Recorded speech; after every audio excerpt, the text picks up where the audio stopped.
Today is Thursday, Parashat Shemot. In the parasha of this week, we read about the birth of Moshe Rabbeinu.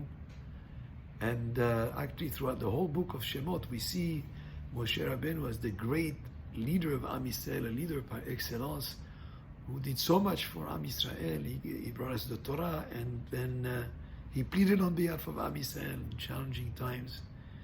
And what was so unique about Moshe Rabbeinu? Of course, he's called Anav Mikol Adam. He was the most modest of all people. And he was truly a great, great person. Now, in general, the value of a person is not what the person does for himself, but what the person does for others. That's how you measure the value of a person. And the more a person cares about others, the more he can include more people and more of the society as part of his eye that he cares about, the greater person he is. And we learned this from the parasha of this week. The parasha of this week tells us about after Moshe Rabbeinu was put in this basket on the Nile, and the daughter of Paro found him, and then she took him into the palace. First, his mother nursed him, and then his mother brought him to the daughter of Paro. The pasuk says, "Vayigdal hayeled v'tevi'eu lebat Paro, vayilha leven." She brought him to the daughter of Paro, and he was like her son. Vatikra Shemo, she called him Moshe. And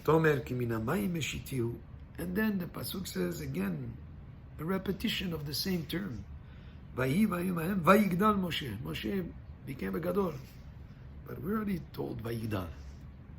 Well, the pasuk continues. It tells us Vayetze el Ehav vayar besivlotam.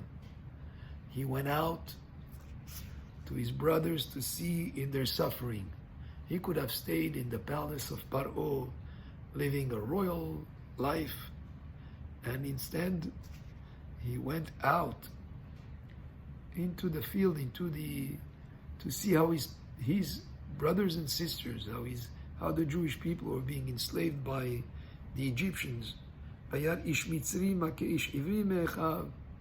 he saw one Egyptian man hitting a fellow Jew, and he cared for them according to the Midrash. He cried for Moshe cried for them. He felt their pain. There's a story about the Rav Shach, who was the Rosh Yeshiva of Ponovich. At some point in Israel, when there was a war, and there were some students from outside of the country of Eretz Israel that were in his yeshiva, and the parents wanted them to come back. And the Rav Shach, they asked him, should they go back out of Israel since it was a time of danger? And he told them, no, stay, continue learning Torah, that will protect you. But those nights, he wouldn't sleep regularly. He slept sort of at the edge, not fully asleep. And one of his students asked him, how come? And Rav Shach said, if the parents of these children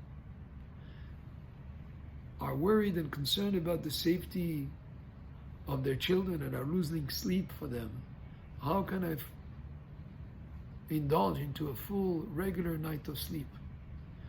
That kind of care for a fellow Jew is what Moshe Rabbeinu personified in terms of how he cared for Am Yisrael. That is the greatness of a person, when he's out there to do for others. That's the idea of Vayigdal. They say about a child, when a child is born, his fists are closed. And when a person goes out of this world, fists are open. A child, all he cares about, the babies, is what can be done for him. If he wakes up in the middle of the night and he's hungry, he's going to cry, no matter if his mother didn't have enough sleep that night. Or if he's hungry, he's going to let you know. All what he cares is what's for him. But the more mature a person becomes, the more he becomes concerned about the welfare of others and what you do for others. Of course, some people may not become so mature to get to that level, but the greater concern and care and doing for others, when there's an opportunity to help and do for others, the more you do for others, the more you deserve the title of a gadol, a great person. And that's what the parasha of this week teaches us about what is Moshe. Vayigdal hayeled, and then Vayigdal Moshe. He became a gadol. because he showed his concern for his brethren. And may we always have in mind what we can do for others, what we can do to make actually the world a better place to live in, whether it's our synagogue, our society, our families, our friends, whatever situation we are, the more we're concerned about what we can do for others, the more it's a testimony of the greatness of the person. Baruch Adonai le'olam, amen ve'amen.